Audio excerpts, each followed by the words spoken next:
Welcome to learning corner. பழமொழி 400ல் இருக்கக்கூடிய 400 பழமொழியை தினமும் ஒரு பழமொழியாக பார்த்துட்டு வரோம். அது மட்டும் இல்லாமல் 10 பழமொழியாக ரிவைஸ் பண்ணுறோம். இன்றைக்கி அடுத்த 10 பழமொழியை தான் நம்ம ரிவைஸ் பண்ண போகிறோம்.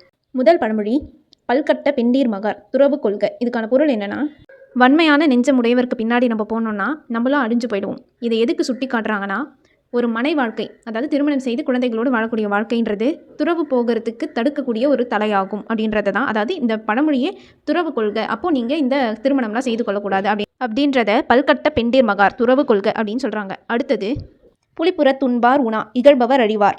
இதில் என்ன சொல்கிறாங்கன்னா, ஒருத்தவங்க நம்மளை பற்றி தப்பாக சொல்லிட்டாங்க அப்படின்றதுனால அவங்களோட நாக்கை ஒரு பருந்து கூட சாப்பிடக்கூடாது அப்படின்ட்டுலாம் நம்ம கோபித்து செருக்கு உடையவராக இருப்பவர்களாக இருந்தால் அவங்க வந்து அழிஞ்சிருவாங்க. தன்னோட மாறுபட்டவங்க கிட்டலாம் கோபப்பட்டால் யாராவது ஒரு வலிய ஒருத்தவங்க கிட்ட சினமூட்டி அதன் காரணமாக அழிஞ்சு விடுவாங்கன்றது தான். பலியிடும் கல்லின் புறத்தே இட்ட புலி உணவை உண்பவரும் அவர்களே ஆவார்கள். அதாவது அவங்களும் அழிஞ்சு போயிடுவாங்க அப்படின்றது தான்.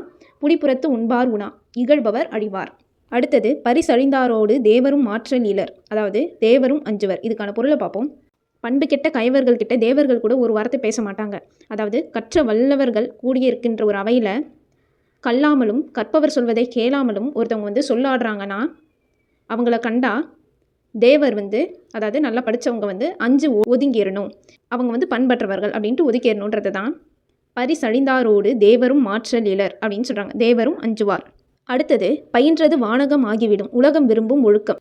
கடல்லாம் சூழ்ந்து இருக்கக்கூடிய இந்த உலகத்தில் இருக்க எல்லோரும் விரும்பக்கூடிய ஒரு ஒழுக்கத்தை நம்ம கடைபிடிச்சோன்னா அது இம்மைக்கு மட்டுமின்றி மறுமைக்கும், அதாவது மேல் உலகத்துக்கும் நமக்கு உதவியாக விளங்கும். உலகோர் விரும்பும் நல்லொழுக்க நெறியிலே நிலைத்து நிற்பவர் இம்மையிலும் மறுமையிலும் இன்புறுவர் அப்படின்றது தான். பயின்றது வானகம் ஆகிவிடும் உலகம் விரும்பும் ஒழுக்கம்னு சொல்கிறாங்க. அடுத்தது, படையின் படைத்தகைமை நன்று வீரமற்ற வேந்தன்.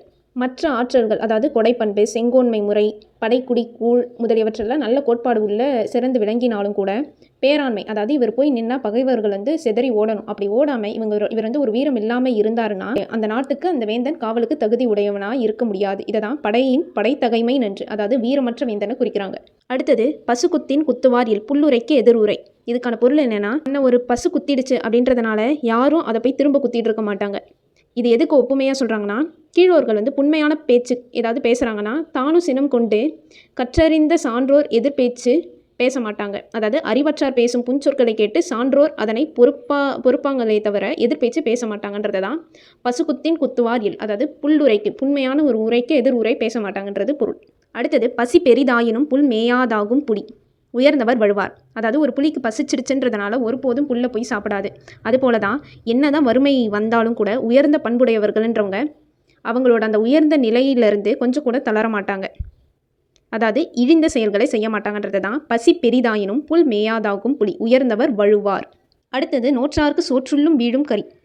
இது விதியாலே வருவன. முன் செய்த புண்ணிய பயன் காரணம் அது இருக்கிறவங்களுக்கு சோற்றுக்குள்ளே கரியானது தானாகவே வந்து விழுந்துடும். அப்படி இல்லாதவங்களுக்கு அரசன் கூடவே இருந்தாலும் கூட அவங்க விருப்பப்பட்டது கை கூடாமலே போய்விடும்.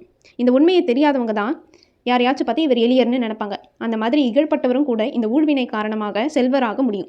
செல்வரும் கூட யாருமே எதுவுமே இல்லாத ஒரு ஆளாக ஆக முடியும்.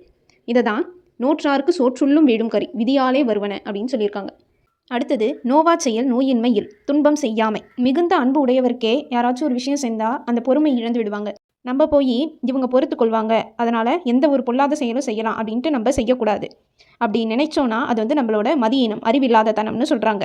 இதை தான் நோவா செயல் நோயின்மை இல், அதாவது துன்பம் செய்யாமைன்னு சொல்கிறாங்க. அடுத்தது, நெய் பெய்த கழனி நெய் பெய்து விடும் அரசாங்க மதிப்பு.